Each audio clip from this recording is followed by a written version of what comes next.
Welcome to our comparison of two popular portable dishwashers, the COMFEE countertop dishwasher and the Midea MDC22P1ABB. Both of these compact units are designed for small living spaces like dorms and RVs, but they have some key differences that could influence your choice.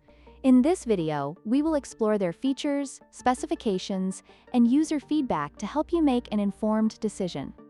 Let's start with the price. The COMFEE's countertop dishwasher is priced at $299, making it a slightly more affordable option compared to the Midea MDC22P1ABB, which comes in at $309. While the difference is minimal, every dollar counts, especially for budget-conscious consumers looking for effective dishwashing solutions. Next, let's discuss the build material.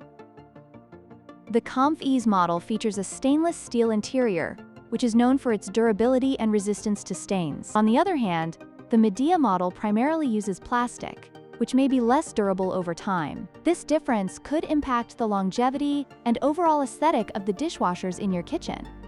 Finally, let's compare the noise levels. The COMFEE's countertop dishwasher operates at a quieter 49 decibels, while the Midea model has a noise level of 52 decibels. For those living in close quarters, such as apartments or dorms, the quieter operation of the COMFEE's may be a significant advantage, allowing for a more peaceful environment while washing dishes. In conclusion, both the COMFEE's and Midea countertop dishwashers offer great features for small living spaces. The COMFEE's is slightly more affordable, made of stainless steel, and operates more quietly, while the Midea offers similar functionalities but at a slightly higher price point and with a plastic build. Consider your priorities and choose the one that best fits your needs. Don't forget to like, share, and subscribe for more comparisons.